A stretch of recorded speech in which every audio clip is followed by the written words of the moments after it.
yo, good morning mga kuys. Meron tayo dito, Barako 175. Issue nito, namumugak. Pag binibirit, namumugak doon sa mamatay. Yan. Ilinisin natin ito mga kuys. Yan. May tubig. Tubig ang karburador. Ilinisin natin ito mga kuys. Yan. Tatanggalin nyo lang tong ano, 4 na bolt, ilalim, pilip, tapos tanggalin nyo lang itong nyo lang. Yan, tanggal na to. Yan yung float valve, floater, saka yung mismo stick nya dito sa floater. Float valve, galing natin ito float valve.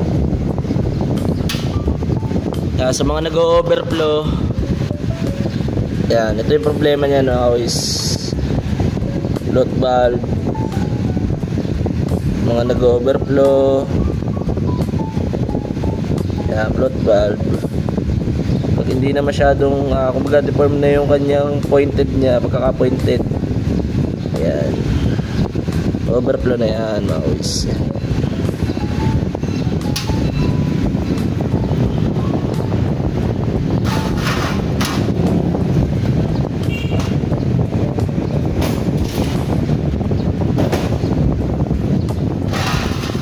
Tagalin natin ito.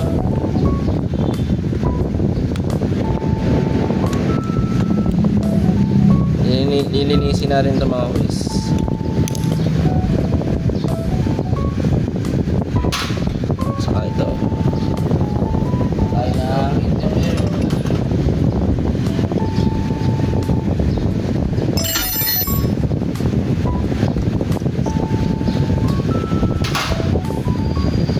Yung kanyang hangin. Yeah.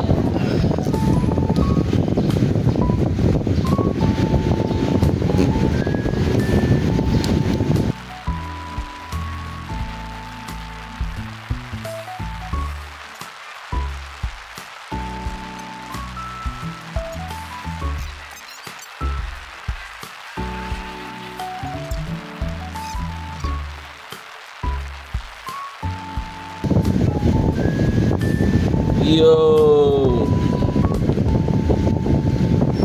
mga kuys, tanggal na natin. Stuck up na eh. Stuck na. So yung mga kuys, pagka naman ba pagkatapos yung maglinis, gagawin nyo dito, lalagyan nyo ng konting grasa para di siya mag-stuck up. Ayan. Stuck up na kasi siya eh. Buti nakuha pa sa langis. So yung mga kuys, lilinisin muna natin to.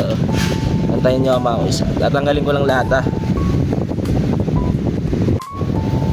Ito yung mga kuys, ito yung panlinis natin yan.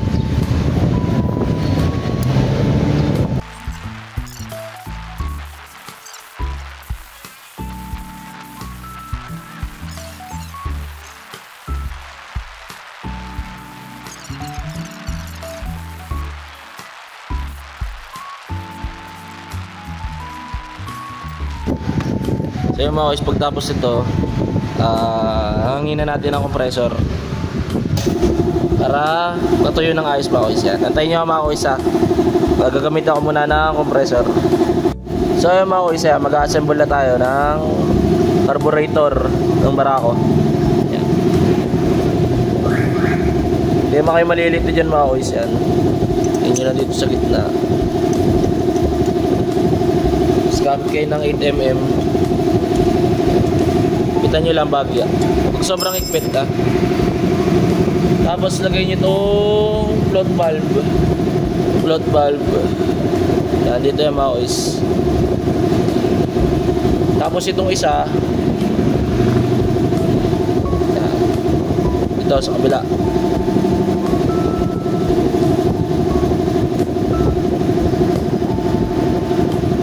Gamit kayo ng Philip. nakapili. Flat screw pala. Guys. Screw.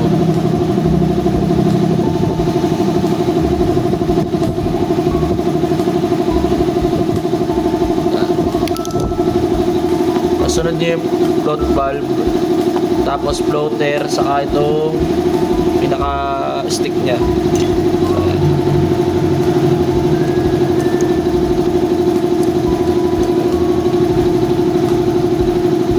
Then takpan nyo na mga kuys. Hanginan ko lang mga kuys.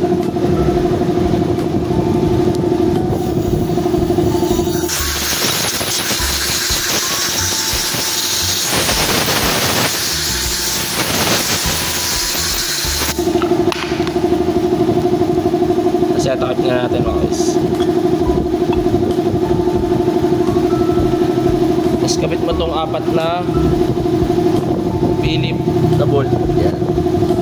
Kaya sa gilid.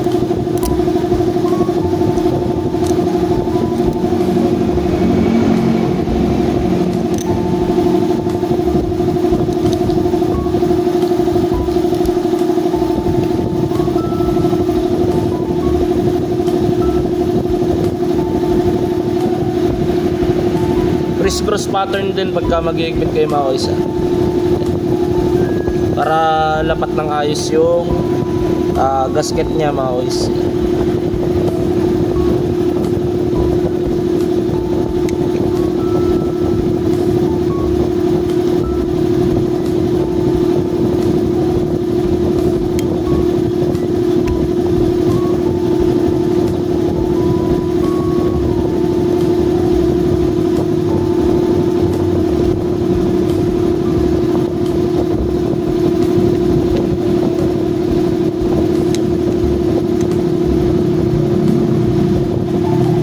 Sunod natin tong sa drain ng bowl nung carburetor.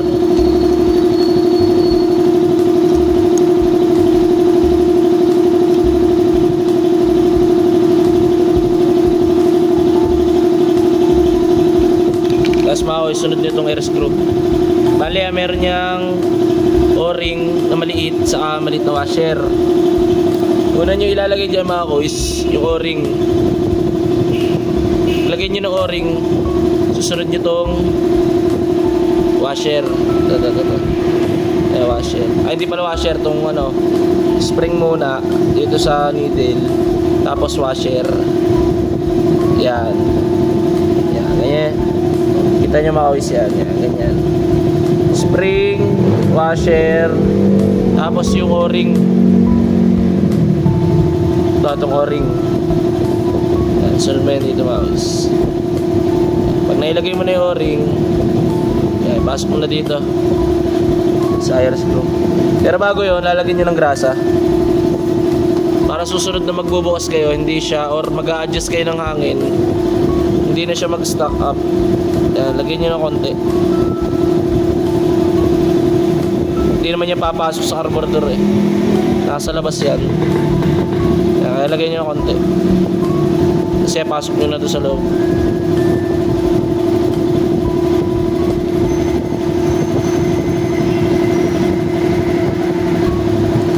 Sa pagtitimpla naman nito mga kuys, ang turn lang nito ay 2 turns. Simula 0, iikpitan nyo muna at saka nyo luluagan ng 2 ikot. Yun lang mga kuys. Tayo nyo mga kuys, wait lang ha. Pakita ko sa inyo yung pagkakabit doon.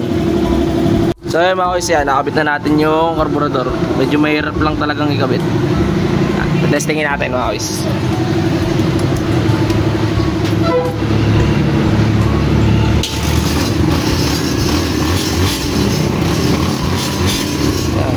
Wala nang agok.